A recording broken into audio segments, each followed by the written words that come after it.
Hi friends, I'm Scott Giles, minister and hypnotist, and welcome to Power Talk, my video blog where I cover topics that interest me, focusing on how you can use the power of your mind to take control of your life. If you want to know more about my professional work or sign up for my free e-newsletter, Power Lines, check out my website, which I'll tag in the description. Well, today I want to talk about being a guy in the modern world. And even if you are not a guy, hang in there with me, because you certainly know guys, and this information could still be useful. It is, in fact, a difficult and changing time for men. What's going on is not simple, and it's not just one layer. There are a whole pile of interlocking things that, in my opinion, are going wrong for men in today's world. I chose this topic because recently I've been reading the work of a Christian contemplative, Father Richard Rohr, at the Center for Action and Contemplation. Rohr is a Franciscan priest, and I happen to be pretty comfortable with the Franciscan take on theology. I was in spiritual direction for 12 years with a Franciscan spiritual director.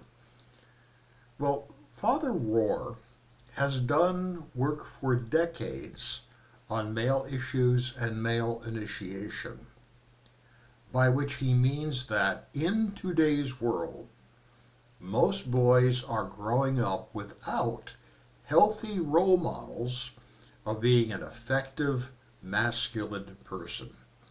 Because in today's world, most boys are in fact being raised by women. They're part of single-parent families.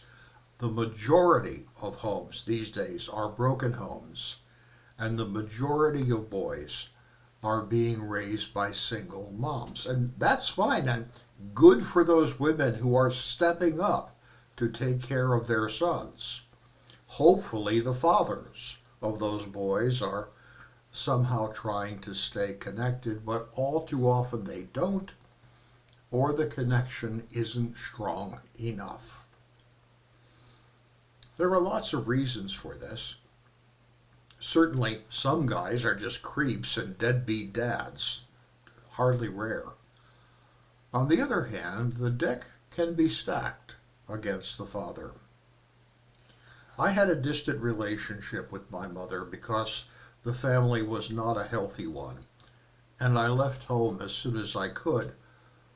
But she made me her executor when she died, and as we were winding up her affairs and cleaning out her apartment, I came upon letters to her from my father, repeatedly over a long period of time, seeking more contact with me. I don't know if she ever responded to him, but she certainly never agreed to his requests, and I saw him infrequently. So there is that. Sometimes in the heat of a romantic breakup, feelings run high, and bad things can happen. And young men, as a result, grow up without role models. Now, it wasn't always this way. In more primitive times, fathers took an active role in shaping their sons' upbringing. And institutions like scouting, sports teams, and even the military took some of their power as it gave young men the opportunity to be part of a band of brothers and develop some sense of what healthy masculinity is like. And a dark manifestation of this, I think urban gang culture can be sort of like that too. Lacking positive role models, they get together with other guys and formulate negative role models. It's tough. And men are not socialized to talk about their feelings.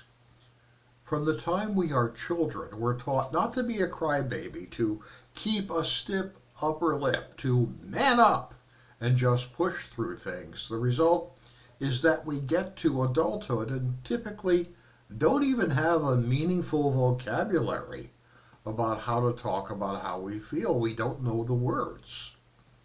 And then we get into a relationship and all of a sudden we're suddenly supposed to know how to open up and be emotionally available to our partner, even though that runs counter to every scrap of our previous training, and we literally do not know what to do. And we can get caught up in stereotypes. In former times, men were expected to be the provider for their families, and many, perhaps most, still are.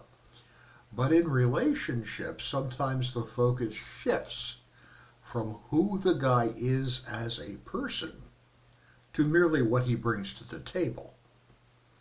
And the result of this is that men who are looking to meet partners, so go on to dating apps, for example, they often find they're being judged on the basis of the most superficial qualities.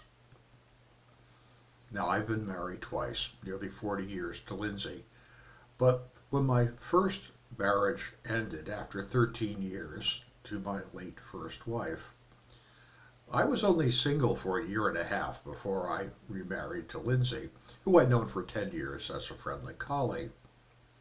But in the short time I was dating and trying to meet new people, I would say hi to a young lady at the singles bar at Oak Park, only to have the first question out of her mouth before she'd even tell me her name was, "So, what kind of car do you drive?"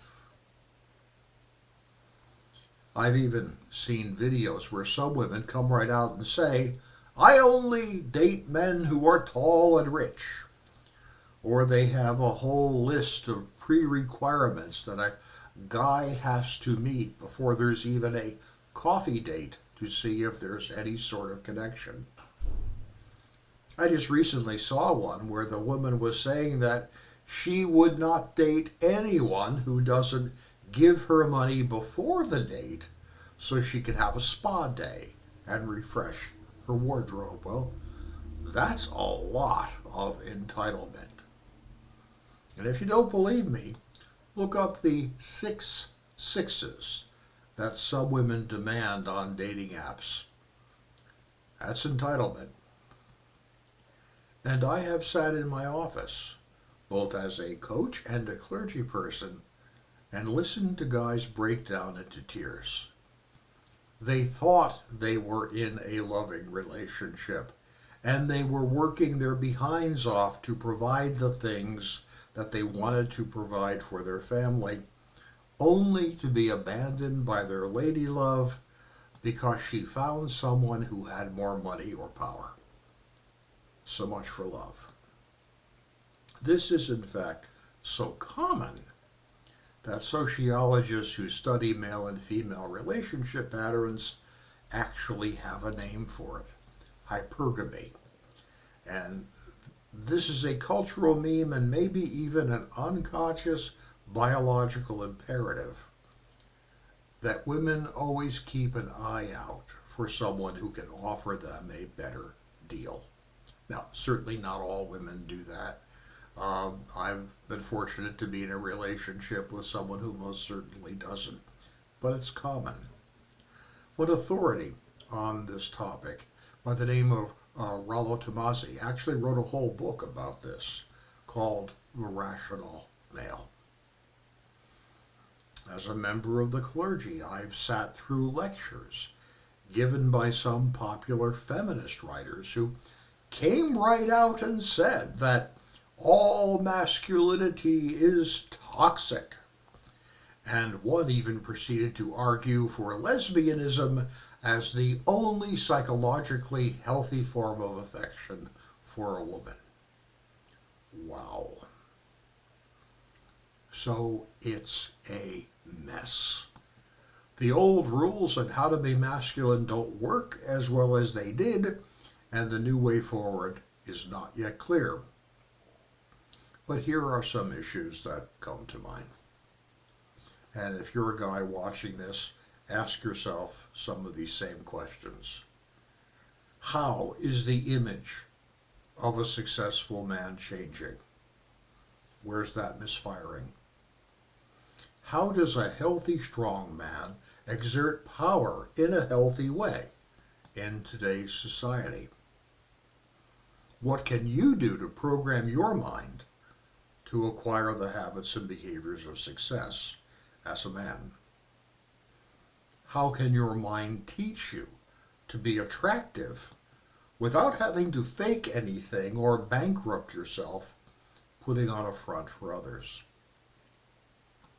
As I've pondered all of this, I plan to offer some sort of program for guys in my practice this year, probably over the winter in a few months. It will be for guys only. We will look at the ideas of people like Rollo Tomasi and his idea of hypergamy. We'll look at the 48 Rules of Power of Robert Greene. We'll explore how older, purer cultures than our own address these issues. My plan right now is this will probably be free, but open only to guys who will commit to stick with the program. It'll probably be some form of monthly streaming video to get some ideas out, and then discussion on some secure forum like Discord or Substack, where we can interact one-on-one privately without other people seeing what we write. So watch my newsletter, as that's where I'll announce the program. And if you're watching this video and you'd like me to reach out to you directly with details once they're available, either comment below, direct message me, or send me an email to my email address, which you'll see on your screen now. We guys need to find a new, healthy paradigm for being robust, attractive, and powerful men. And I think I know a way that hypnotism can help us do that, get us beyond the bad cultural programs so we can find our way forward. But I want to work with some other guys on this. Hey, thank you for your time and attention today. I'll be back next week with another talk on a different subject. I'd like to invite you to join me. It helps me a lot if you tell others about my videos, so please like, share, and subscribe, and hit the notification bell.